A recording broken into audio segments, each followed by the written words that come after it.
Bonsoir à tous. Ce soir, en fait, on va faire 3 lectures. Je rappelle le principe de l'émission, donc, eh bien, c'est de vous proposer quelque chose de tranquille, de chill. Vous vous installez confortablement et vous m'écoutez, vous lire un conte comme si c'était un de vos parents proches, eh bien, qui vous lisait quelque chose avant de vous endormir. Voilà, donc on va retomber un petit peu en enfance. Donc, ce soir au programme, pour ceux qui ne le connaissent pas, eh bien, on va lire donc du Perrault, du Grimm. Voilà, on reste un petit peu sur cette base très sûre, cette base plutôt, on va dire, fondatrice du conte de fées. Donc en ce qui concerne Perrault, eh bien, je vais vous lire un très très grand classique de la littérature de contes de fées, donc qui sera eh bien, La Belle au bois dormant. Voilà. Un des dessins animés, une des adaptations en tout cas de Disney pour moi qui font partie des meilleurs. Mais vous verrez que, comme on l'a vu sur les épisodes précédents, eh bien vous verrez que Blanche-Neige, pareil, c'était plus ou moins bien adapté. Et d'ailleurs, je vous conseille de regarder la vidéo parce que vous verrez que Blanche-Neige ne meurt pas qu'une fois. Voilà. La deuxième lecture qu'on va faire ce soir, ça va être également eh bien, un très grand classique puisqu'il s'agit du Vaillant Petit Tailleur, voilà, de Grimm, avec la traduction de Natacha Rimasson-Fertin. Et je salue au passage eh bien, les éditions José Corti qui m'ont permis eh bien, de lire une douzaine de contes de ces deux superbes volumes. Toujours dans ces volumes-là, on verra ce soir un autre conte qui est plus ou moins connu. Vous verrez qu'il va faire écho à quelque chose que pas mal de gens connaissent aujourd'hui. J'ai nommé The Witcher. Et concernant eh bien, l'affaire du droit de surprise. Donc on y reviendra après dans la soirée. Donc je vais vous garder avec moi à peu près jusqu'à 23h grand maximum. Eh bien écoutez, on est parti, on va lire La Belle au bois dormant, et je sens qu'attendez, avant qu'on commence, tu veux partir? Et ben voilà.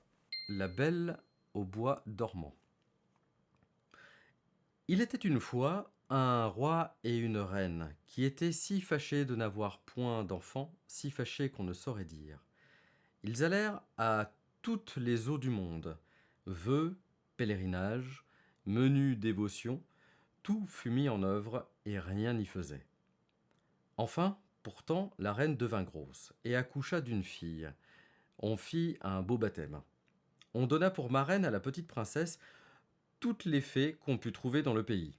Il s'en trouva 7, afin que chacune d'elles lui faisant un don, comme c'était la coutume des fées en ce temps-là. La princesse eut par ce moyen toutes les perfections imaginables. Après les cérémonies du baptême, toute la compagnie revint au palais du roi où il y avait un grand festin pour les fées. On mit devant chacune d'elles un couvert magnifique, avec un étui d'or massif où il y avait une cuillère, une fourchette et un couteau de fin or garni de diamants et de rubis. Mais comme chacun prenait sa place à table, on vit entrer une vieille fée qu'on n'avait point priée parce qu'il y avait plus de 50 ans qu'elle n'était sortie de nos tours et qu'on la croyait morte ou enchantée.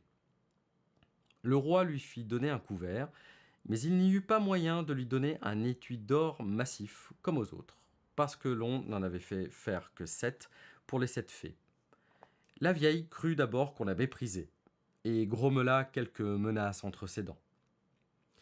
Une des jeunes fées qui se trouva auprès d'elle l'entendit, et jugeant qu'elle pourrait donner quelques fâcheux dons à la petite princesse, alla, dès qu'on fut sorti de table, se cacher derrière la tapisserie, afin de parler la dernière et de pouvoir réparer autant qu'il lui serait possible le mal que la vieille aurait fait.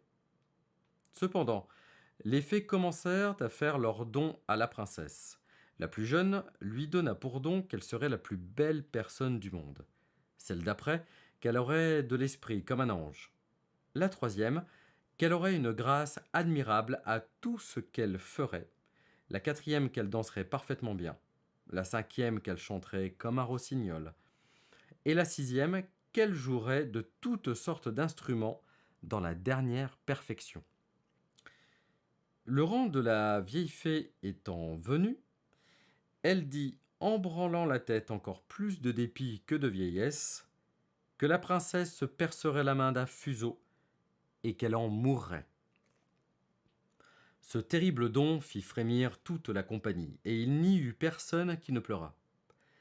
Dans ce moment, la jeune fée sortit de derrière la tapisserie et dit tout haut ces paroles. Rassurez-vous, roi et reine, votre fille n'en mourra pas. Il est vrai que je n'ai pas assez de puissance pour défaire entièrement ce que mon ancienne a fait. La princesse se percera la main d'un fuseau, mais au lieu d'en mourir, elle tombera seulement dans un profond sommeil qui durera 100 ans, au bout desquels le fils d'un roi viendra la réveiller. Le roi, pour tâcher d'éviter le malheur annoncé par la vieille, fit publier aussitôt un édit par lequel il défendait à toute personne de filer au fuseau, ni d'avoir des fuseaux chez soi sur peine de la vie. Au bout de 15 ou 16 ans, le roi et la reine étant allés à une de leurs maisons de plaisance, il arriva que la jeune princesse, courant un jour dans le château et montant de chambre en chambre, alla jusqu'au haut d'un donjon dans un petit galetas, où une bonne vieille était seule à filer sa quenouille. Cette bonne femme n'avait point ouï parler des défenses que le roi avait faites de filer au fuseau. Que faites-vous là, ma bonne femme dit la princesse. Je file, ma belle enfant, lui répondit la vieille, qui ne la connaissait pas. Ah, que cela est joli, reprit la princesse. Comment faites-vous? Donnez-moi que je vois si j'en ferai bien autant. Elle n'eut pas plutôt pris le fuseau que, comme elle était fort vive, un peu étourdie, et que d'ailleurs l'arrêt des faits l'ordonnait ainsi, elle s'en perça la main et tomba évanouie. La bonne vieille, bien embarrassée, crie au secours. On vient de tous côtés, on jette de l'eau au visage de la princesse, on la délace, on lui frappe dans les mains, on lui frotte les tempes avec de l'eau de la reine de Hongrie, mais rien ne la faisait revenir. Alors le roi, qui était monté au bruit, se souvint de la prédiction des fées, et jugeant bien qu'il fallait que cela arrivât, puisque les fées l'avaient dit, fit mettre la princesse dans le plus bel appartement du palais, sur un lit en broderie d'argent et d'or. On eût dit d'un ange, tant elle était belle, car son évanouissement n'avait pas ôté les couleurs vives de son teint. Ses joues étaient incarnates, et ses lèvres comme du corail. Elle avait seulement les yeux fermés, mais on l'entendait respirer doucement, ce qui faisait voir qu'elle n'était pas morte. Le roi ordonna qu'on la laissât dormir en repos, jusqu'à ce que son heure de se réveiller fût venue. La bonne fée qui lui avait sauvé la vie en la condamnant à dormir 100 ans était dans le royaume de Mataquin, à 12 000 lieues de là, lorsque l'accident arriva à la princesse. Mais elle en fut avertie en un instant par un petit nain qui avait des bottes de 7 lieues. C'étaient des bottes avec lesquelles on faisait 7 lieues d'une seule enjambée. La fée partit aussitôt, et on la vit au bout d'une heure arriver dans un chariot tout de feu, traîné par des dragons. Le roi lui alla présenter la main à la descente du chariot. Elle approuva tout ce qu'il avait fait, mais comme elle était grandement prévoyante, elle pensa que quand la princesse viendrait à se réveiller, elle serait bien embarrassée toute seule dans ce vieux château. Voici ce qu'elle fit. Elle toucha de sa baguette tout ce qui était dans ce château, hors le roi et la reine. Gouvernante, fille d'honneur, femme de chambre, gentilhomme, officier, maître d'hôtel, cuisinier, marmiton, galopin, garde, suisse, page, valet de pied.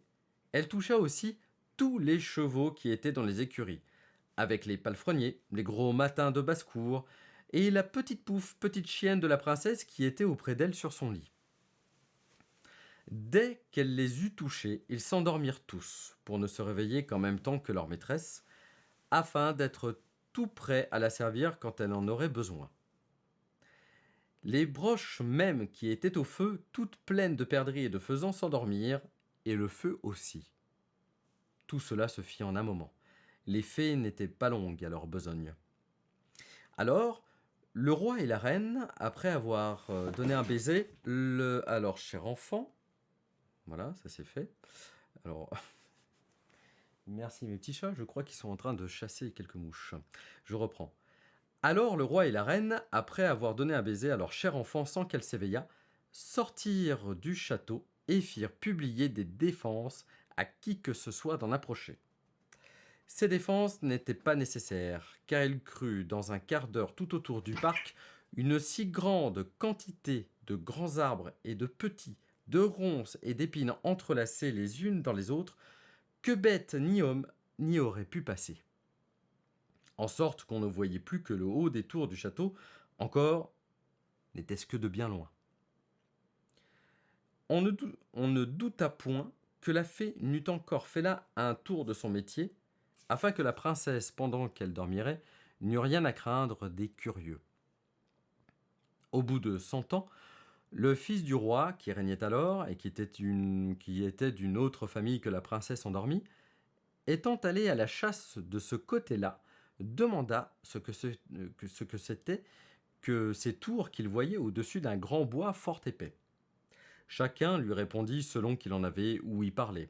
Les uns disaient que c'était un vieux château où il revenait des esprits, les autres que tous les sorciers de la contrée y faisaient leur sabbat. La plus commune opinion, la plus commune opinion était qu'un ogre y demeurait, et que là, il emportait tous les enfants qu'il pouvait attraper, pour les pouvoir manger à son aise, et sans qu'on le pût suivre, ayant seul le pouvoir de se faire un passage au travers du bois. Le prince ne savait qu'en croire, lorsqu'un vieux paysan prit la parole et lui dit « Mon prince, il y a plus de 50 ans que j'ai ouï dire à mon père qu'il y avait dans ce château une princesse, la plus belle du monde, qu'elle y devait dormir 100 ans et qu'elle serait réveillée par le fils d'un roi à qui elle était réservée. » Le jeune prince, à ce discours, se sentit tout de feu.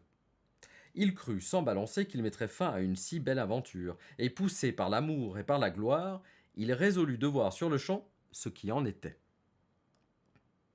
À peine s'avança-t-il vers le bois que tous ces grands arbres, ces ronces et ces épines s'écartèrent d'elles-mêmes pour le laisser passer.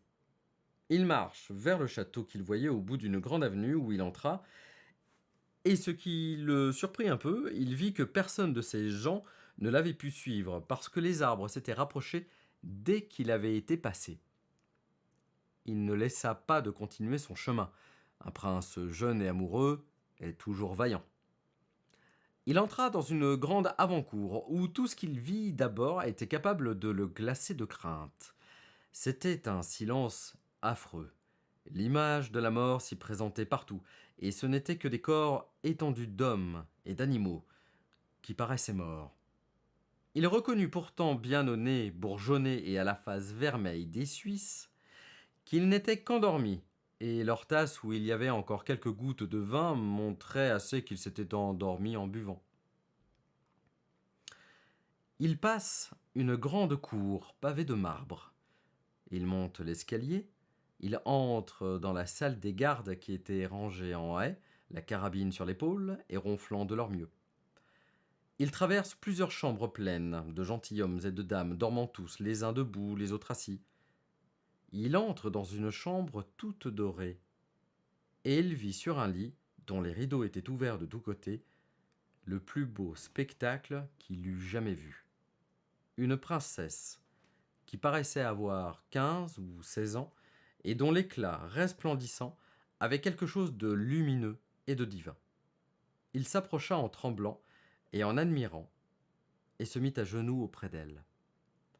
Alors, comme la fin de l'enchantement était venue, la princesse s'éveilla, et le regardant avec des yeux plus tendres qu'une première vue ne semblait le permettre, « Est-ce vous, mon prince ?» lui dit-elle. « Vous vous êtes fait bien attendre. » Le prince, charmé de ces paroles, et plus encore de la manière dont elles étaient dites, ne savait comment lui témoigner sa joie et sa reconnaissance. Il l'assura qu'il l'aimait plus que lui-même. Ses discours furent mal rangés. Ils en plurent davantage. Peu d'éloquence, beaucoup d'amour. Il était plus embarrassé qu'elle, et l'on ne doit pas s'en étonner. Elle avait eu le temps de songer à ce qu'elle aurait à lui dire, car il y a apparence, l'histoire n'en dit rien pourtant, que la bonne fée, pendant un si long sommeil, lui avait procuré le plaisir des songes agréables. Enfin, il y avait 4 heures qu'ils se parlaient, et ils ne s'étaient pas encore dit la moitié des choses qu'ils avaient à se dire. Cependant, tout le palais s'était réveillé avec la princesse.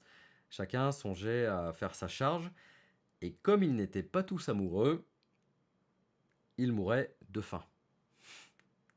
La dame d'honneur, pressée comme les autres, s'impatienta et dit tout haut à la princesse que la viande était servie. Le prince aida à la princesse à se lever. Elle était tout habillée et fort magnifiquement, mais il se garda bien de lui dire qu'elle était habillée comme ma mère grand et qu'elle avait un collet monté. Elle n'en était pas moins belle. Ils passèrent dans un salon de miroirs et y soupèrent, servis par les officiers de la princesse. Les violons et les hautbois jouèrent de vieilles pièces, mais excellentes, quoiqu'il y eût près de 100 ans qu'on ne les joua plus. Et après souper, sans perdre de temps, le grand aumônier les maria dans la chapelle du château, et la dame d'honneur leur tira le rideau. Ils dormirent peu. La princesse n'en avait pas grand besoin, et le prince la quitta dès le matin pour retourner à la ville, où son père devait être en peine de lui.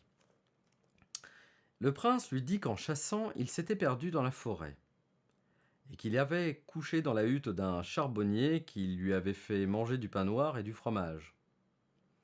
Le roi, son père, qui était bon homme, le crut, mais sa mère n'en fut pas bien persuadée.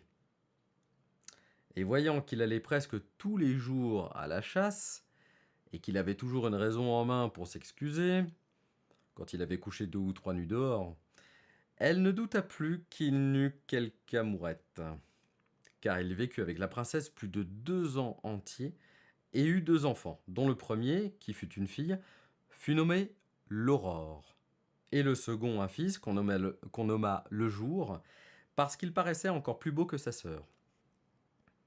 La reine dit plusieurs fois à son fils, pour le faire expliquer, qu'il fallait se contenter dans la vie, mais il n'osa jamais se fier à elle de son secret. Il la craignait, quoiqu'il l'aimât, car elle était de race ogresse, et le roi ne l'avait épousée qu'à cause de ses grands biens. On disait même tout bas à la cour qu'elle avait les inclinations des ogres, et qu'en voyant passer de petits enfants, elle avait toutes les peines du monde à se retenir de se jeter sur eux. Ainsi le prince ne voulut jamais rien dire. Mais quand le roi fut mort, ce qui arriva au bout de 2 ans, et qu'il se vit le maître, il déclara publiquement son mariage et alla en grande cérémonie quérir la reine sa femme dans son château. On lui fit une entrée magnifique dans la ville capitale, où elle entra au milieu de ses 2 enfants. Quelque temps après, le roi alla faire la guerre à l'empereur quant à la butte, son voisin. Il laissa la régence du royaume à la reine sa mère et lui recommanda fort sa femme et ses enfants. Il devait être à la guerre tout l'été, et dès qu'il fut parti, la reine-mère envoya sa bru et ses enfants à une maison de campagne dans les bois, pour pouvoir plus aisément assouvir son horrible envie. Elle y alla quelques jours après et dit un soir à son maître d'hôtel : « Je veux manger demain à mon dîner la petite Aurore. » « Ah, madame, dit le maître d'hôtel. « Je le veux, dit la reine, et elle le dit d'un ton d'ogresse qui a envie de manger de la chair fraîche, et je la veux manger à la sauce Robert. » Ce pauvre homme, voyant bien qu'il ne fallait pas se jouer à une ogresse, prit son grand couteau et monta à la chambre de la petite Aurore. Elle avait pour lors 4 ans, et vint en sautant et en riant se jeter à son col et lui demander du bonbon. Il se mit à pleurer. Le couteau lui tomba des mains, et il alla dans la basse-cour couper la gorge à un petit agneau, et lui fit une si bonne sauce que sa maîtresse l'assura qu'elle n'avait jamais rien mangé de si bon. Il avait emporté en même temps la petite Aurore, et l'avait donnée à sa femme pour la cacher dans le logement qu'elle avait au fond de la basse-cour. 8 jours après, la méchante reine dit à son maître d'hôtel : « Je veux manger à mon souper le petit jour. » Il ne répliqua pas. Résolu de la tromper comme l'autre fois, il alla chercher le petit jour et le trouva avec un petit fleuret à la main, dont il faisait des armes avec un gros singe. Il n'avait pourtant que 3 ans. Il le porta à sa femme qui le cacha avec la petite Aurore et donna à la place du petit jour un petit chevreau fort tendre que l'ogresse trouva admirablement bon. Cela était fort bien allé jusque-là. Mais un soir, cette méchante reine dit au maître d'hôtel : « Je veux manger la reine à la même sauce que ses enfants. » Ce fut alors que le pauvre maître d'hôtel désespéra de la pouvoir encore tromper. La jeune reine avait 20 ans passés, sans compter les 100 ans qu'elle avait dormi. Sa peau était un peu dure, quoique belle et blanche. Et le moyen de trouver dans la ménagerie une bête aussi dure que cela? Il prit la résolution, pour sauver sa vie, de couper la gorge à la reine et monta dans sa chambre dans l'intention de n'en pas faire à deux fois. Il s'excitait à la fureur et entra, le poignard à la main, dans la chambre de la jeune reine. Il ne voulut pourtant point la surprendre et lui dit avec beaucoup de respect l'ordre qu'il avait reçu de la reine-mère. Faites votre devoir, lui dit-elle en lui tendant le col. Exécutez l'ordre qu'on vous a donné. J'irai revoir mes enfants, mes pauvres enfants que j'ai tant aimés. Car elle les croyait morts depuis qu'on les avait enlevés sans lui rien dire. Non, non, madame, lui répondit le pauvre maître d'hôtel tout attendri. Vous ne mourrez point, et vous ne laisserez pas d'aller revoir vos chers enfants, mais ce sera chez moi où je les ai cachés. Et je tromperai encore la reine en lui faisant manger une jeune biche à votre place. Il l'amena aussitôt à sa chambre, où, la laissant embrasser ses enfants et pleurer avec eux, il alla accommoder une biche que la reine mangea à son souper, avec le même appétit que si c'eût été la jeune reine. Elle était bien contente de sa cruauté, et elle se préparait à dire au roi, à son retour, que les loups enragés avaient mangé la reine sa femme et ses deux enfants. Un soir, qu'elle rôdait à son ordinaire dans les cours et basses-cours du château pour y alener quelques viandes fraîches, elle entendit dans une salle basse le petit jour qui pleurait parce que la reine sa mère le voulait faire fouetter à cause qu'il avait été méchant. Et elle entendit aussi la petite Aurore qui demandait pardon pour son petit frère. L'ogresse reconnut la voix de la reine et de ses enfants, et furieuse d'avoir été trompée, elle commande dès le lendemain au matin, avec une voix épouvantable qui faisait trembler tout le monde, qu'on apporta au milieu de la cour une grande cuve qu'elle fit remplir de crapauds, de vipères, de couleuvres et de serpents, pour y faire jeter la reine et ses enfants, le maître d'hôtel, sa femme et sa servante. Elle avait donné ordre de les amener les mains liées derrière le dos. Ils étaient là, et les bourreaux se préparaient à les jeter dans la cuve, lorsque le roi, qu'on attendait pas si tôt, entra dans la cour à cheval. Il était venu en poste et demanda, tout étonné, ce que voulait dire cet horrible spectacle. Personne n'osait l'en instruire, quand l'ogresse, enragée de voir ce qu'elle voyait, se jeta elle-même la tête la première dans la cuve, et fut dévorée en un instant par les vilaines bêtes qu'elle y avait fait mettre. Le roi ne laissa pas d'en être fâché. Elle était sa mère. Mais il s'en consola bientôt avec sa belle femme et ses enfants. Moralité. Attendre quelque temps pour avoir un époux, riche, bien fait, galant et doux, la chose est assez naturelle. Mais l'attendre 100 ans et toujours en dormant, on ne trouve plus de femelle qui dormit si tranquillement. Autre moralité, la fable semble encore vouloir nous faire entendre que souvent de l'hymen, les agréables nœuds pour être différés n'en sont pas moins heureux, et qu'on ne perd rien pour attendre. Mais le sexe, avec tant d'ardeur, aspire à la foi conjugale que je n'ai pas la force ni le cœur de lui prêcher cette morale. Voilà, c'était donc La Belle au bois dormant de Charles Perrault. Ce qu'on peut voir en fait de cette Belle au bois dormant par rapport à ce que tout le monde connaît, notamment des dessins animés de Disney, eh bien tout d'abord, on peut, parce que forcément, hein, voilà, tous les dessins animés ou l'ensemble des adaptations qu'on peut voir, notamment de La Belle au bois dormant, et pourtant qui est un Disney, moi, que j'aime beaucoup par son dessin, par son crayonné, par son style, et puis le combat avec le dragon qui à la fin qui est quand même assez stylé quand même, hein. Et puis il y a une belle représentation du mal. Moi j'aime beaucoup. C'est très gothique. Voilà. J'aime beaucoup cette ambiance-là. Pareil, on voit bien que du coup, eh bien, qu'on n'a pas trois fées, mais là ici on en a sept.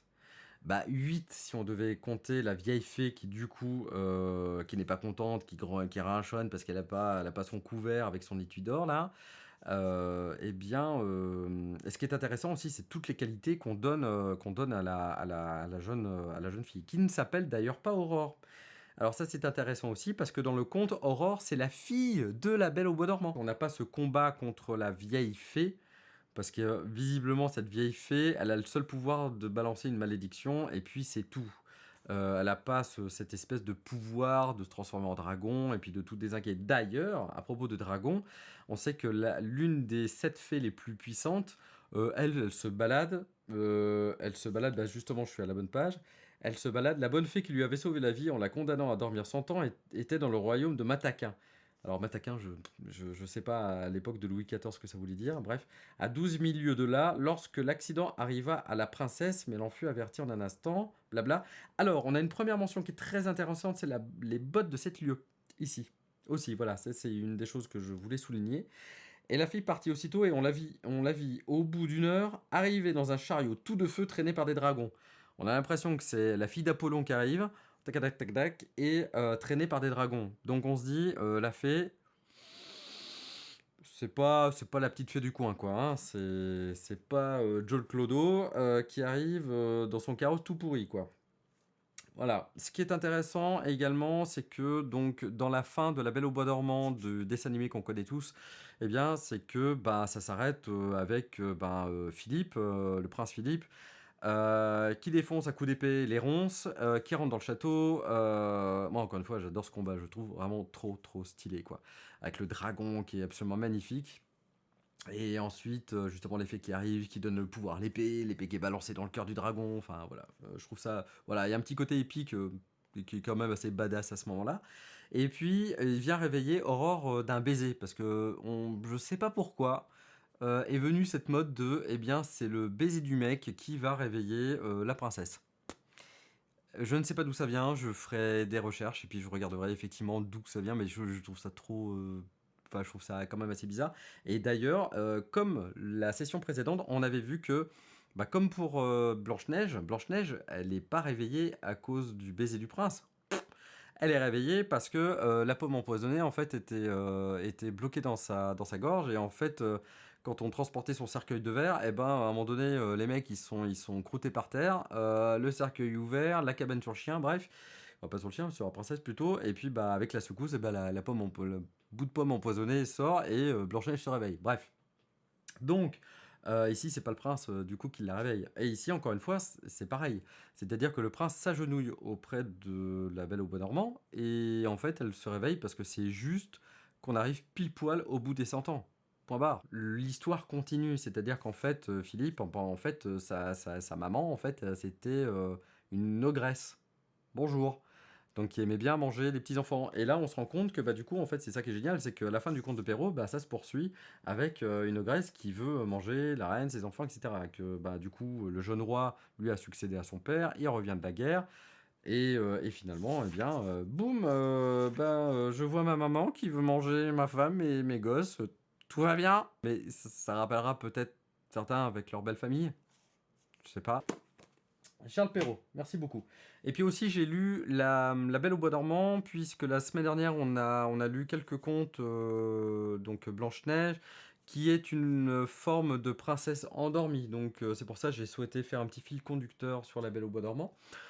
Autre fil conducteur, je vous ai lu aussi un conte qui s'appelle Le Cercueil de verre, qui fait un peu une référence aussi à Rose d'Épine et à Blanche-Neige. Dans Le Cercueil de verre, eh bien, c'est l'aventure d'un petit tailleur qui d'ailleurs se fait tailler un costard par les événements. Justement, bah, en parlant de tailleur, on va passer sur Le Vaillant Petit Tailleur, qui est un conte que on connaît tous quand même super bien. Enfin, super bien, hein. Tout du moins, on a déjà entendu parler du Vaillant Petit Tailleur. Vous savez, ce tailleur qui, en fait, au début de l'histoire, tue 7 mouches d'un coup.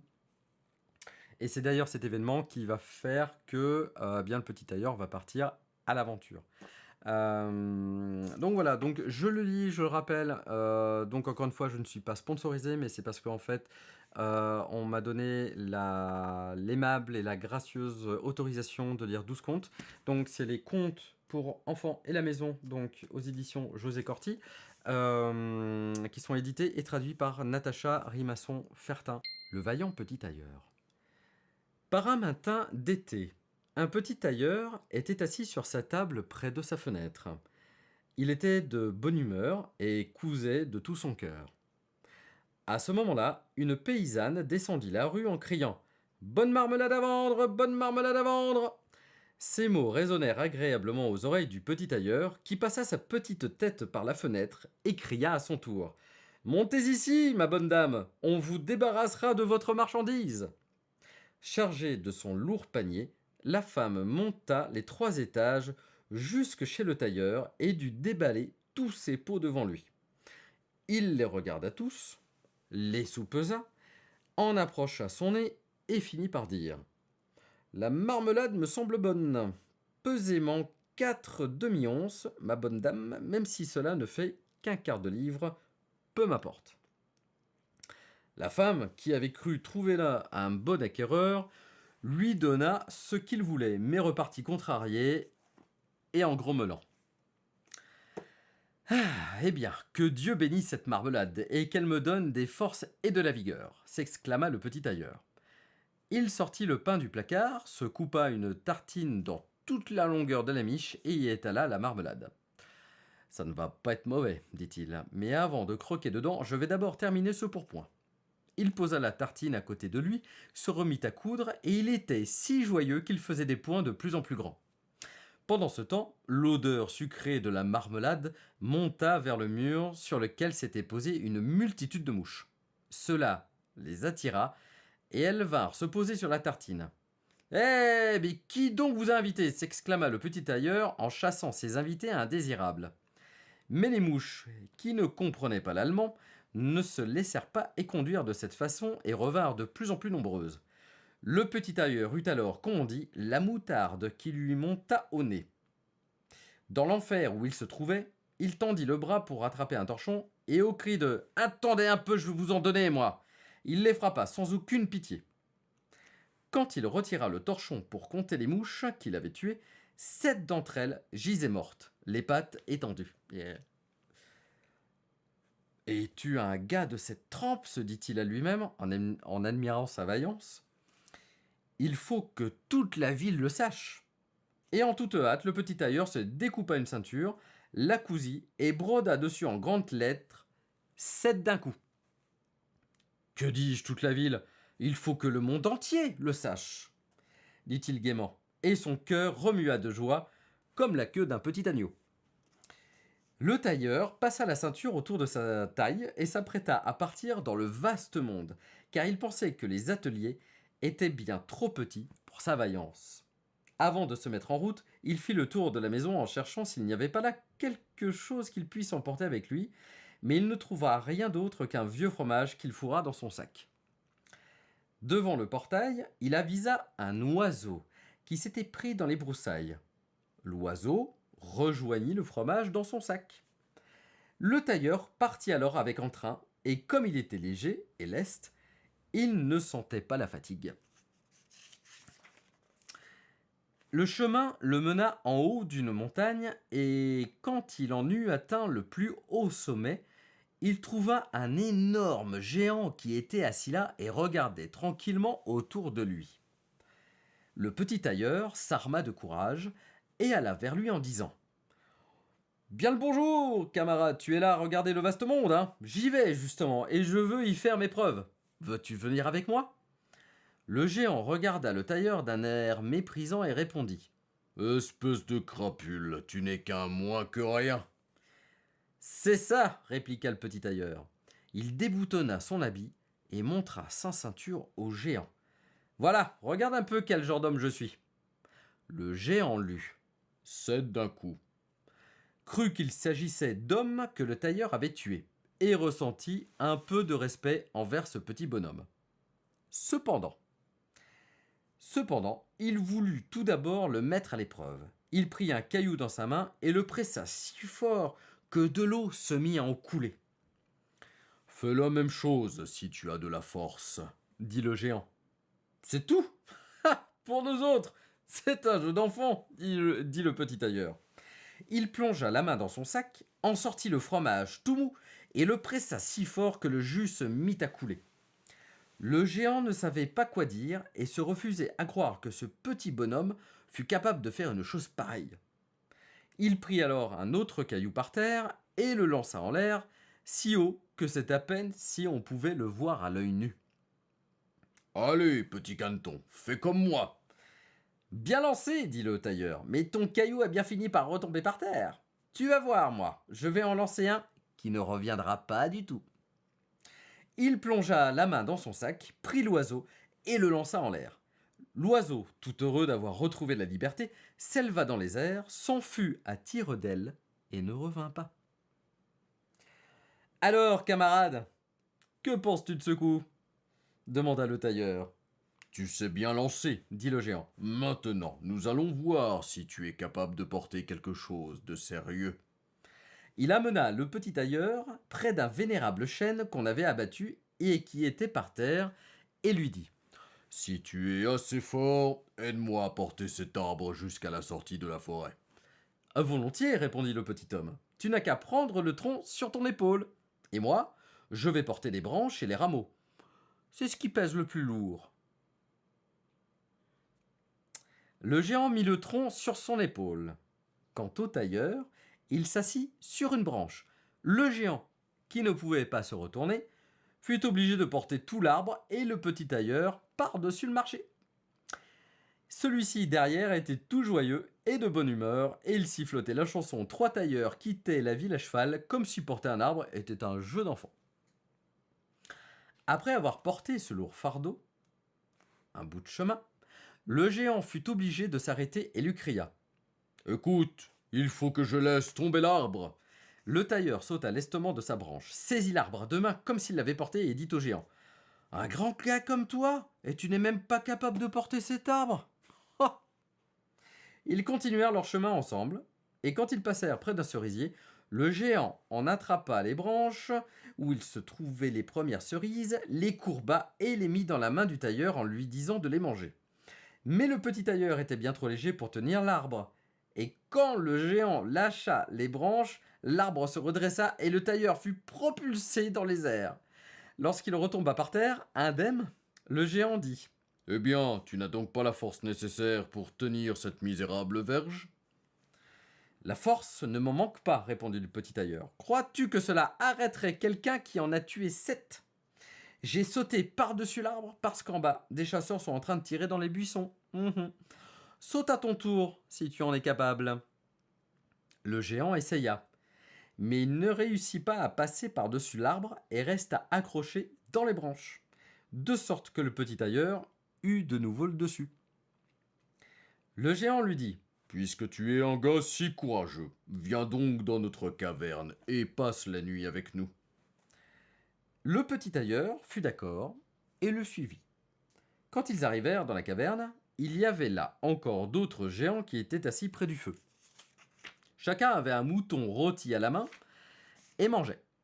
Le petit tailleur regarda autour de lui et se dit « C'est bien plus spacieux ici que dans mon atelier. » Le géant lui indiqua un lit et lui dit de s'y allonger et de dormir tout son saoul. Mais le lit était trop grand pour le petit tailleur. Aussi se recroquevilla-t-il dans un coin au lieu de s'y allonger. Quand il fut minuit et que le géant pensa que le petit tailleur dormait profondément, il se leva, prit une grande barre de fer et fracassa le lit d'un seul coup en son milieu, croyant avoir oxy cette sauterelle. Au petit matin, les géants partirent dans la forêt et avaient complètement oublié le petit tailleur. Quand soudain, ils le virent arriver dans leur direction, tout joyeux et hardi. Les géants prirent peur et craignant qu'ils ne les tuent tous, ils s'enfuirent en toute hâte. Le petit tailleur continua son chemin, suivant toujours son nez pointu.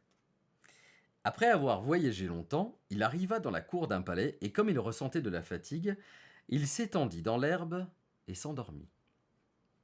Tandis qu'il était allongé là, il arriva des gens qui l'observèrent sous toutes les coutures et lurent sur sa ceinture 7 d'un coup. Ah, se dirent-ils, que fait donc ce grand guerrier ici, dans ce pays paisible? Ce doit être un puissant seigneur. Ils allèrent l'annoncer au roi et lui dirent que si une guerre venait à éclater, c'était là un homme important et utile qu'il ne fallait laisser partir pour rien au monde. Ce conseil plut au roi, qui envoya un de ses courtisans auprès du petit tailleur pour lui proposer d'entrer dans l'armée royale. Le messager resta auprès du dormeur, attendit qu'il s'étire et qu'il ouvre les yeux, et lui transmit alors la demande du roi. C'est justement pour cela que je suis venu ici, répondit le tailleur. Je suis prêt à entrer au service du roi. On le reçut alors avec tous les honneurs et on lui attribua un appartement particulier. Cependant, les guerriers en avaient après le petit tailleur et souhaitaient qu'il fût à 1000 lieues de là. Qu'allons-nous devenir se demandaient-ils entre eux. Si nous nous disputons avec lui et qu'il nous frappe, à chacun de ses coups il tuera 7 des nôtres. Alors, il en sera fini de nous. Ils prirent donc une décision, se présentèrent tous ensemble chez le roi et le prièrent de leur donner congé. Nous ne sommes pas faits pour rester à côté d'un homme qui en tue 7 à chaque coup qu'il donne. Oh. Le roi fut triste de devoir perdre tous ses fidèles serviteurs à cause de ce tailleur. Il souhaitait que ses yeux ne l'eussent jamais vu et se serait volontiers débarrassé de lui. Mais il n'osait pas le congédier car il craignait que le tailleur ne le tue, lui et tout son peuple, et qu'il ne monte sur le trône à sa place. Après avoir longuement réfléchi, il eut enfin une idée. Il envoya quelqu'un chez le tailleur et lui fit dire que puisqu'il était un si grand guerrier, il avait une proposition à lui faire. Dans une forêt de son pays, vivaient 2 géants, dont les pillages, les meurtres et les incendies causaient de grands dégâts. Personne ne pouvait les approcher sans mettre sa vie en danger. Si le tailleur parvenait à vaincre et à tuer ces 2 géants, le roi lui donnerait sa fille unique en mariage et la moitié de son royaume comme dot. 100 cavaliers l'accompagneraient lorsqu'il irait affronter les géants. Ce serait bien pour quelqu'un comme toi, se dit le petit tailleur. Ce n'est pas tous les jours qu'on vous propose une jolie princesse et la moitié d'un royaume. Il répondit. Ah oui, j'arriverai bien à maîtriser les géants, et je n'ai pas besoin de 100 cavaliers pour cela. Quand on en tue 7 d'un coup, on n'a rien à craindre de 2. Le petit tailleur partit donc au combat, suivi des 100 cavaliers. Quand il arriva à la lisière de la forêt, il dit à ceux qui l'accompagnaient. Arrêtez-vous ici, je viendrai bien à bout des géants tout seul. Puis il s'élança dans la forêt en regardant tantôt à droite, tantôt à gauche. Peu après, il aperçut les 2 géants. Ils étaient allongés sous un arbre et dormaient, et ils ronflaient si fort que les branches de l'arbre montaient et descendaient au rythme de leur respiration. Le tailleur remplit aussitôt ses poches de cailloux et grimpa dans l'arbre. Quand il fut parvenu à la moitié du tronc, il glissa le long d'une branche jusqu'à ce qu'il se trouve exactement au-dessus des dormeurs et fit tomber un caillou après l'autre sur la poitrine d'un des géants. Pendant un certain temps, le géant ne sentit rien, mais finalement il se réveilla et poussa son compagnon en disant « Pourquoi me frappes-tu »« Tu rêves, répondit l'autre, je ne te frappe pas. » Ils se recouchèrent, et le tailleur jeta alors un caillou sur le second géant. « Qu'est-ce que ça veut dire » s'écria celui-ci. « Pourquoi me frappes-tu ?»« Mais je ne te frappe pas » grogna le premier. Ils se disputèrent un petit moment, mais comme ils étaient fatigués, ils en restèrent là, et leurs paupières retombèrent. Le petit tailleur recommença son manège depuis le début, choisit le plus gros caillou, et le jeta de toutes ses forces sur la poitrine du premier géant. « Oh, c'en est trop » cria celui-ci. Il bondit sur ses jambes comme un fou furieux et cogna son compagnon contre l'arbre, faisant trembler celui-ci. L'autre lui rendit la monnaie de sa pièce, et ils entrèrent dans une rage telle qu'ils se mirent à déraciner des arbres et se battirent jusqu'à ce qu'ils s'écroulent par terre tous deux en même temps, morts. Le petit tailleur sauta alors en bas de son arbre. C'est une chance qu'il n'ait pas arraché l'arbre dans lequel j'étais grimpé, dit-il. Sinon, j'aurais dû sauter sur un autre comme un écureuil. Mais nous autres, nous sommes agiles. Il dégaina son épée et en donna à chacun des géants quelques coups bien placés dans la poitrine. Puis il sortit de la forêt, retrouver les cavaliers, et il leur dit : « Le travail est fait, je les ai oxy tous les deux. Mais ce fut dur, dans leur malheur, ils ont même déraciné des arbres pour se défendre. Mais tout cela ne sera rien face à quelqu'un comme moi, qui en tue 7 d'un coup. » « N'êtes-vous donc pas blessé ? Demandèrent les cavaliers.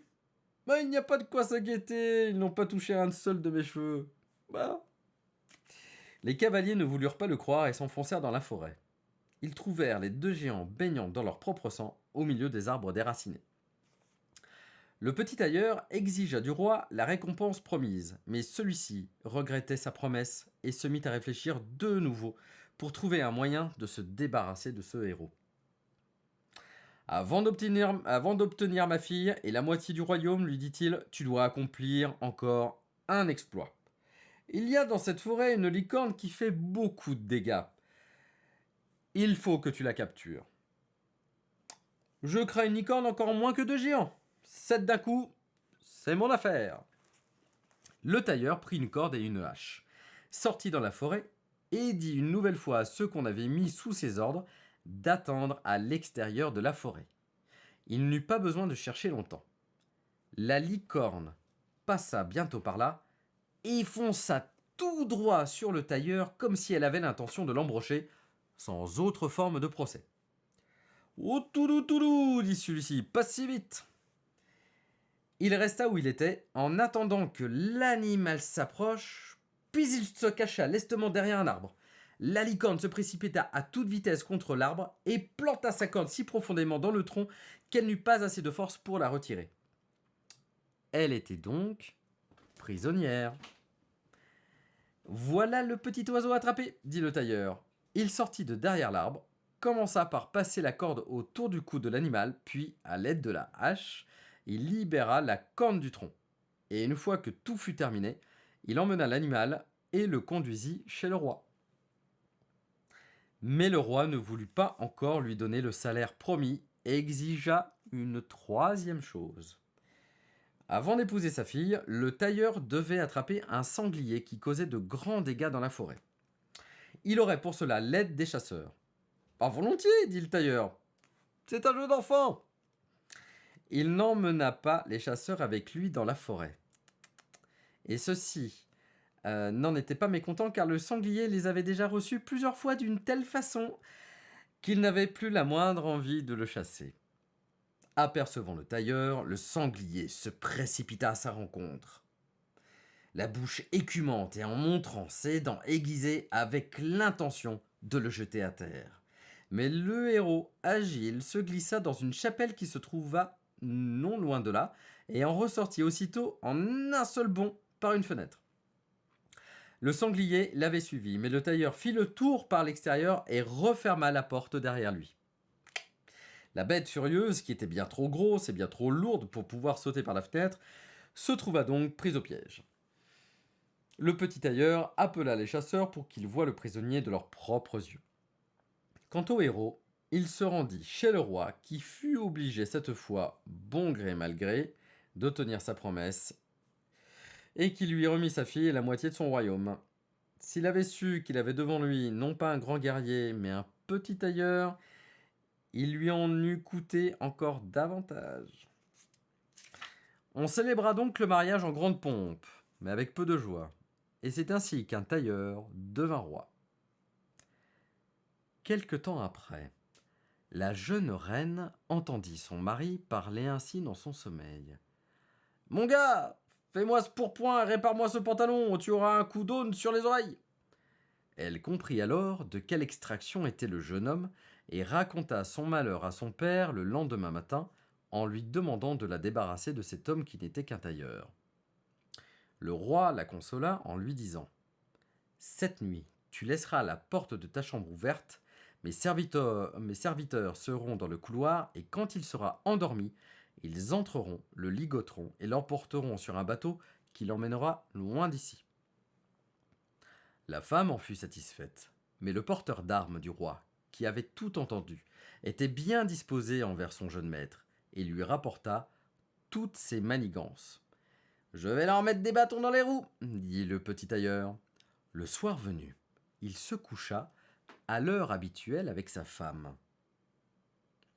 Quand elle le crut endormi, elle se leva, ouvrit la porte et se recoucha. Le petit tailleur, qui ne dormait qu'en apparence, se mit à crier à tue-tête. « Mon gars, fais-moi ce pourpoint et répare-moi ce pantalon, ou tu auras un coup d'aune sur les oreilles. J'en ai tué 7 d'un coup, j'ai oxydé 2 géants, capturé une licorne et attrapé un sanglier.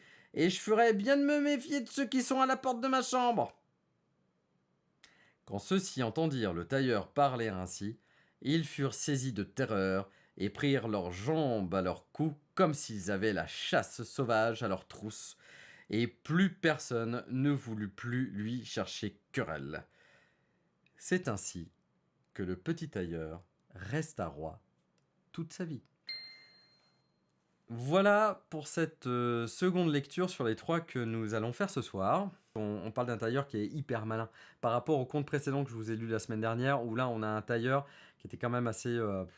voilà, il subissait quoi, le pauvre garçon quoi. Il subissait, mais il a eu une récompense hyper sympa quand même à la fin. J'ai l'impression quelque part de lire un peu un conte homérique. Le petit tailleur, moi je le compare vraiment volontiers à Ulysse parce que c'est un malin.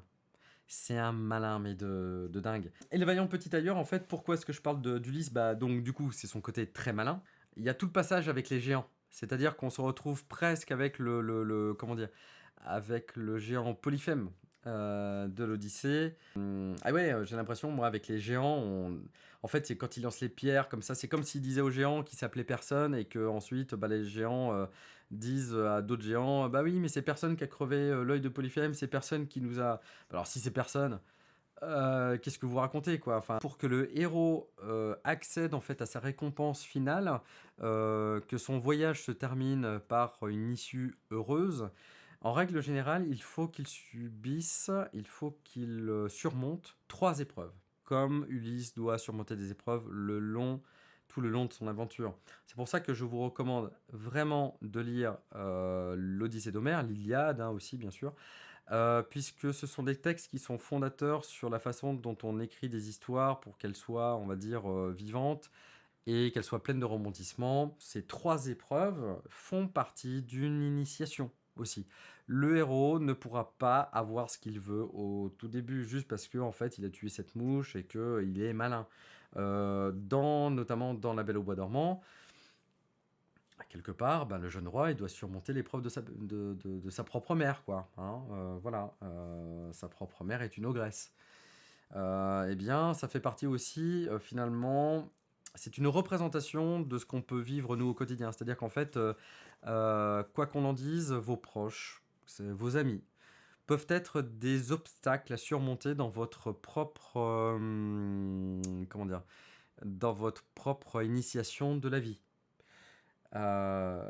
Et c'est important de souligner ça parce que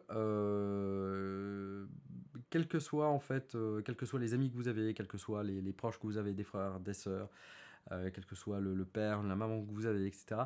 Dans tous les cas, ce seront des obstacles à votre évolution personnelle. Et c'est tout à fait normal. Après, eh bien, il faut savoir aussi les surmonter, et puis à un moment donné aussi trouver sa propre voie.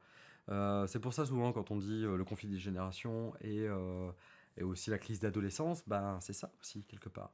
Et puis sachez que ben, si en fait certains ados regardent ce live, sachez que en fait l'adolescence ne sera pas, ne sera pas la seule période de votre vie où vous allez devoir surmonter ce qu'on appelle les gardiens du seuil, que sont vos proches. Ça ne veut pas dire qu'ils vous veulent du mal, non, c'est pas ça. C'est qu'ils veulent votre bien, ils veulent que vous soyez enfin, ils veulent se rassurer eux, ils veulent vous rassurer vous. En tout cas, quand c'est fait avec bienveillance, en tout cas, ce qu'ils veulent, c'est votre bien. Mais parfois, comment dire, une vie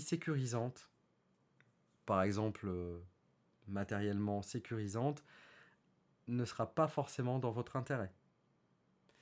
Dans votre intérêt, il faudra peut-être que vous preniez des risques. Et il n'est jamais trop tard, en fait, hein, pour trouver sa propre voie et être quelqu'un, une personne libre, finalement. J'ai voulu, pour garder un fil conducteur avec le vaillant petit tailleur, vous raconter une toute petite dernière histoire dont j'avais fait un court-métrage il y a très longtemps. Et cette petite histoire, en fait, eh bien, c'est une histoire aussi qui raconte comment dire, on se retrouve avec des gens malhonnêtes qui ne tiennent pas leurs promesses et qui n'ont aucune parole. C'est un conte qui s'appelle Hans mon hérisson. Alors oui, un petit truc aussi dont je n'ai pas parlé. Je reviens juste avant Hans mon hérisson parce qu'en fait dans Hans mon hérisson et dans Le Vaillant Petit Tailleur, il y a une petite chose en commun dont s'est servi Sapkowski. Sapkowski, ça vous parle peut-être, c'est un auteur, c'est l'auteur en fait de The Witcher, du Sorceleur, de toute la saga du Sorceleur. Donc The Witcher, si vous n'en avez pas entendu parler, je vous conseille d'aller regarder les épisodes sur Netflix ou même de lire les bouquins, ou alors encore mieux, si vous êtes gamer. Par contre c'est très long, mais alors vraiment pour moi c'est magnifique, et d'ailleurs le studio polonais a fait un travail magnifique. Tout ça pour dire que, pour revenir à The Witcher, donc le sorceleur, en fait, The Witcher 3, si vous avez entendu parler de ce jeu vidéo, eh bien, c'est The Wild Hunt, c'est la traque sauvage, ou la chasse sauvage, telle qu'elle est traduite dans les bouquins. La chasse sauvage, on en a rapidement entendu parler dans La Belle au Bois dormant. Voilà, c'est dans Le Vaillant Petit Tailleur, c'est pas dans n'importe quoi. Donc, voilà, quand ceux-ci entendirent le tailleur parler ainsi, ils furent saisis de terreur et prirent leurs jambes à leur cou, comme s'ils avaient la chasse sauvage à leur tous. Alors, la chasse sauvage, justement, les notes nous en parlent. Je le dis, voilà, ça c'est pour les fans de The Witcher, pour les fans du Sorcerer. Enfin, la chasse sauvage qui est évoquée à la fin du conte renvoie à des croyances associées aux défunts. La chasse sauvage, ou Mesnielkin, comme l'a appelé le Moyen-Âge français, désigne la cohorte des mauvais morts qui sont condamnés à errer dans le monde des vivants pour avoir commis une faute, avoir chassé un dimanche, déplacé une borne, commis un meurtre, qu'ils doivent expier. Au détour d'une phrase, ce conte nous livre donc un témoignage sur les croyances populaires. Voilà. Donc, sachez que cette histoire de chasse sauvage, à mon avis, qui devait être présent déjà aussi en Pologne, Sapkowski, l'auteur du Sorceleur, s'en est largement inspiré. Et vous allez voir qu'en fait, Hans mon hérisson, c'est hyper intéressant, parce que Hans mon hérisson, c'est quoi ? C'est un conte qui parle. Je vous le donne en mille. En fait, quand vous commencez les romans de Sapkowski, quand vous même dans The Witcher 3, en fait, il en est question dans le jeu vidéo, c'est le droit de surprise. Et le droit de surprise, moi, c'est un truc que je connaissais déjà, puisque moi, je connaissais le conte. Hans mon hérisson. Il était une fois un paysan qui avait de l'argent et des biens en suffisance, mais tout riche qu'il était, il manquait tout de même quelque chose à son bonheur. Sa femme et lui n'avaient pas d'enfants. Souvent, quand il allait à la ville avec d'autres paysans, ceux-ci se moquaient de lui et lui demandaient pourquoi il n'avait pas d'enfants. Cela finit par le mettre en colère et de retour chez lui, il dit « Je veux avoir un enfant, quand bien même ce serait un hérisson. » Sa femme donna alors naissance à un enfant qui était formé en haut comme un hérisson et en bas comme un garçon. À la vue de l'enfant, elle prit peur et dit « Tu vois, tu nous as maudits. »« Que cela peut-il bien faire ?» répondit son mari. « Il faut faire baptiser ce garçon de toute façon, mais nous ne pouvons pas lui prendre de parrain. Et nous ne pouvons pas non plus lui donner d'autre nom que Hans mon hérisson, dit la femme. Lorsque l'enfant fut baptisé, le pasteur dit « À cause de ses piquants, on ne peut pas le mettre dans un vrai lit. » On lui arrangea donc un peu de paille derrière le poêle, et on y posa Hans mon hérisson. Il ne pouvait pas non plus boire au sein de sa mère, car il l'aurait blessé avec ses piquants. Il passa ainsi 8 ans derrière le poêle, et son père était là de lui et se disait « Si seulement il pouvait mourir !» Mais il ne mourait pas, et restait allongé là. Il arriva un jour, qu'il y eut un marché à la ville où le paysan voulait se rendre. Il demanda à sa femme ce qu'elle voulait qu'il lui rapporte. Un peu de viande et quelques petits pains, ce qu'il faut pour le ménage, en somme, lui dit-elle. Il posa ensuite la question à la servante, qui voulait une paire de souliers et des bas avec un empiècement brodé au-dessus de la cheville. Finalement, le paysan dit: Et toi, Hans mon hérisson, que voudrais-tu avoir? Petit père, rapportez-moi une cornemuse. Quand le paysan rentra chez lui, il donna à sa femme ce qu'il avait acheté pour elle, la viande et les petits pains, puis il donna à la servante les souliers et les bas. Enfin, il alla derrière le poêle et donna la cornemuse à Hans mon hérisson. Et quand celui-ci eut sa cornemuse, il dit: Petit père, allez donc à la forge et faites-moi ferrer mon coq. Alors je partirai et je ne reviendrai plus jamais. Son père était content de se débarrasser de lui et lui fit ferrer le coq. Quand celui-ci fut prêt, Hans mon hérisson l'enfourcha et partit, et il emmena aussi avec lui les cochons et les ânes pour les garder dans la forêt. Là-bas, le coq dut aller se poser avec lui dans un grand arbre. Hans mon hérisson était perché là-haut, et il gardait les cochons et les ânes, et il y resta pendant de longues années, jusqu'à ce que le troupeau se soit agrandi. Son père ne savait pas ce qu'il était devenu, mais pendant qu'il était perché dans l'arbre, il soufflait dans sa cornemuse et jouait de la musique, et c'était très beau. Un jour, un roi passa par là. Il s'était égaré et entendit la musique. Il s'en étonna et envoya son serviteur voir d'où venait cette musique. Le serviteur regarda autour de lui, mais il ne vit rien, hormis un petit animal perché en haut de l'arbre. Cela ressemblait à un coq sur lequel était monté un hérisson. Et c'est lui qui faisait cette musique. Le roi dit alors à son serviteur de lui demander pourquoi il était perché là-haut et s'il savait où était le chemin qui menait dans son royaume. Hans, mon hérisson, descendit alors de l'arbre et dit au serviteur qu'il voulait bien lui montrer le chemin si le roi lui promettait par écrit la première chose qu'il rencontrerait à son retour chez lui. À la cour, à la cour. Je répète juste ce court passage parce que c'est très, très important. Hans, mon hérisson, descendit alors de l'arbre et dit au serviteur qu'il voulait bien lui montrer le chemin si le roi lui promettait par écrit la première chose qu'il rencontrerait à son retour chez lui à la cour. Le roi se dit alors: Je peux très bien le faire. De toute façon, Hans, mon hérisson, ne le comprendra pas, et je peux écrire ce que je veux. Il prit alors une plume et de l'encre et écrivit quelque chose. Quand cela fut fait, Hans, mon hérisson, lui indiqua le chemin, et le roi rentra sans encombre chez lui.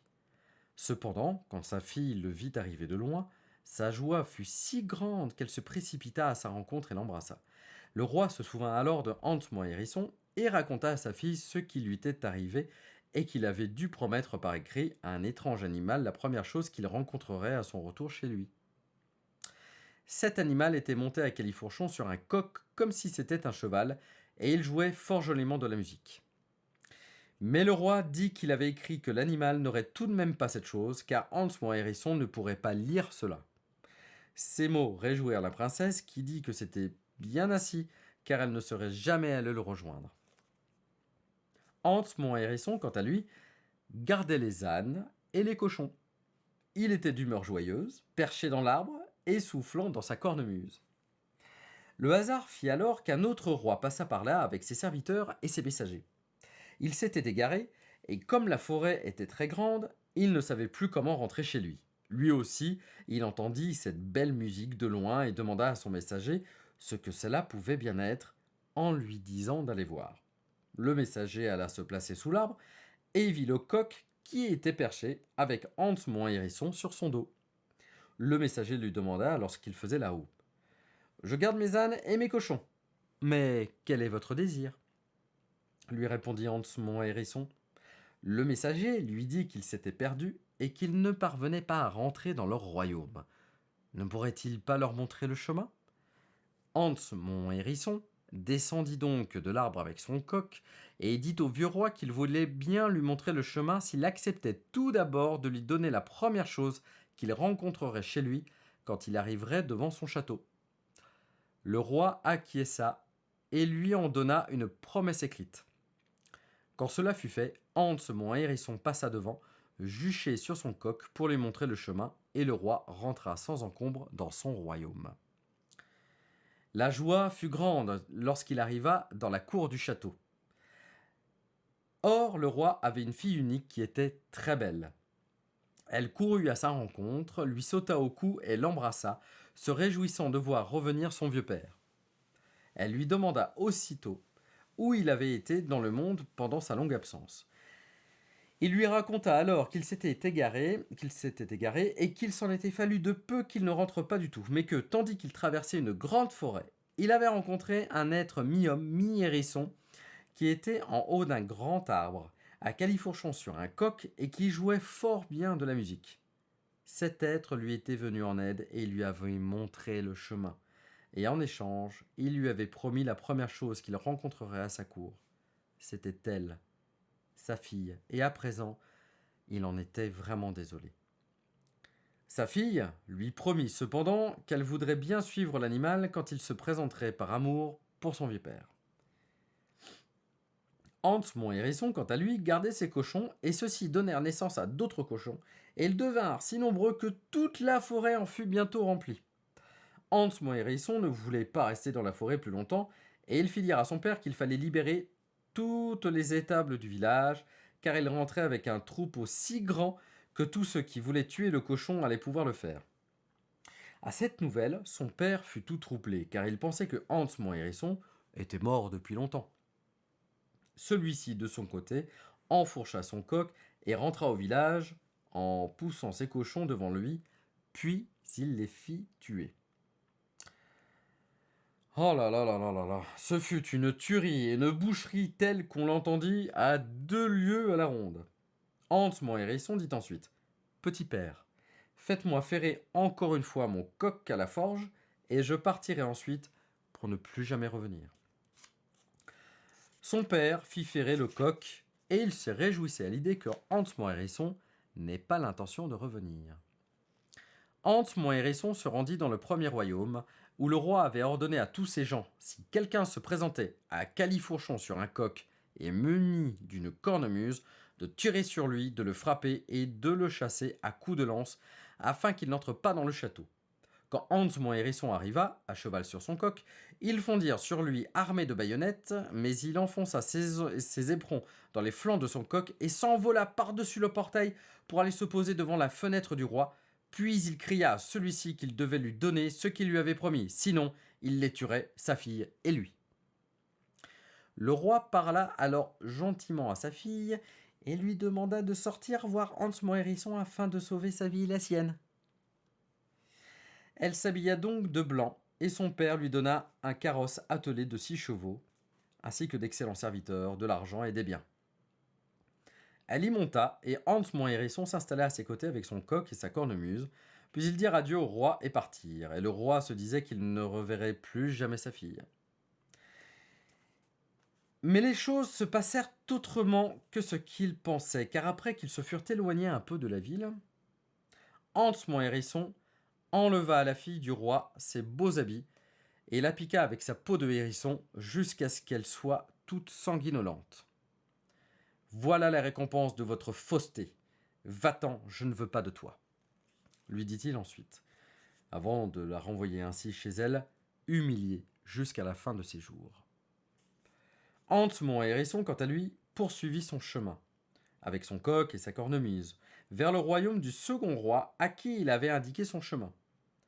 Ce dernier avait donné à ordre à ses hommes, s'il arrivait quelqu'un qui était fait comme Hans, mon hérisson, de présenter les armes, de le laisser entrer librement, de crier des vivats et de le conduire au château. Quand la fille du roi le vit, elle prit peur, parce qu'il avait vraiment l'air très étrange, mais elle se dit qu'il ne pouvait en être autrement, puisqu'elle l'avait promis à son père. Elle souhaita donc la bienvenue à Hans, mon hérisson, et on célébra leur mariage. Il l'accompagna à la table du roi, elle prit place à côté de lui, puis ils mangèrent et burent. Mais quand vint le soir, et que l'heure d'aller se coucher approcha, elle se mit à avoir peur de ses piquants. Cependant, il lui dit d'être sans crainte, car il ne lui ferait aucun mal. Puis il demanda au vieux roi d'ordonner à 4 hommes de monter la garde à la porte de la chambre et d'allumer un grand feu.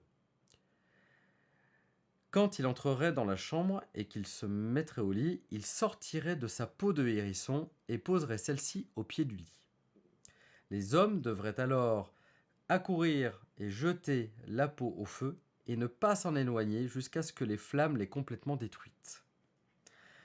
Quand la cloche sonna 11 heures, Hans mon hérisson entra dans la chambre, ôta sa peau de hérisson et la laissa au pied du lit.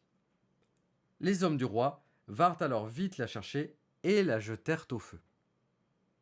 Et quand celui-ci l'eut complètement dévoré, Hans mon hérisson fut délivré. Il était allongé dans le lit et était en tout point semblable à un homme, mais il était noir comme du charbon, comme si on l'avait brûlé. Le roi renvoya chercher son médecin qui le baigna avec des onguents bienfaisants et l'enduisit de baume, à la suite de quoi il devint blanc. Et c'était un beau jeune homme. La fille du roi se réjouit en voyant cela, et le lendemain matin, c'était dans la joie qu'ils vinrent prendre place à table et qu'ils mangèrent et burent. C'est alors qu'on fêta vraiment leur mariage, et Hans mon hérisson reçut en héritage le royaume du vieux roi. Au bout de quelques années, il se rendit chez son père avec son épouse, et dit à celui-ci qu'il était son fils. Mais son père lui répondit qu'il n'avait pas de fils. Il n'en avait eu qu'un, qui était né avec des piquants, comme un hérisson, et qui était parti de par le monde. Hans mon hérisson se fit alors reconnaître, et son vieux père se réjouit. Puis il l'accompagna dans son royaume.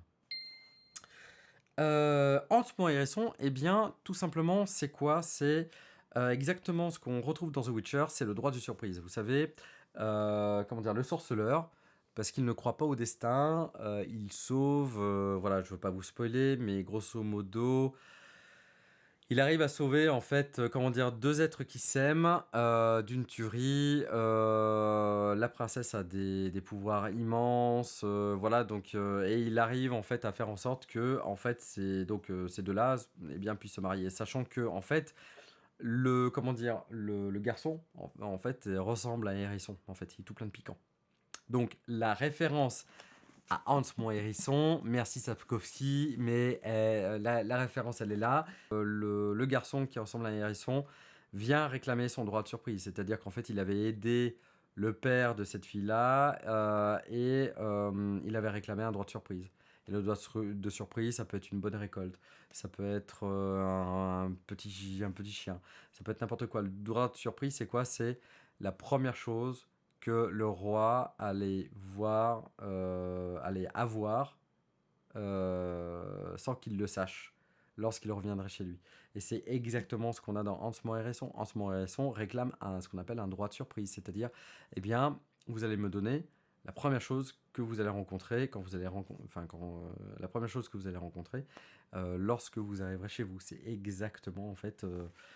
C'est exactement ça, c'est ce droit de surprise-là. Donc c'est tout à fait intéressant et c'est pour ça que j'ai voulu le lire, c'est que le remettre un peu dans le contexte et dire que, ok, The Witcher, le sorceleur, c'est super, c'est génial. D'ailleurs, les 2 premiers tomes de The Witcher, du sorceleur, mais lisez-les, si vous aimez les contes, si vous aimez ce que je vous lis là, lisez-les. Je vous laisse là-dessus, passez une très bonne nuit, faites de beaux rêves et je vous dis à la semaine prochaine. Je vous embrasse, salut.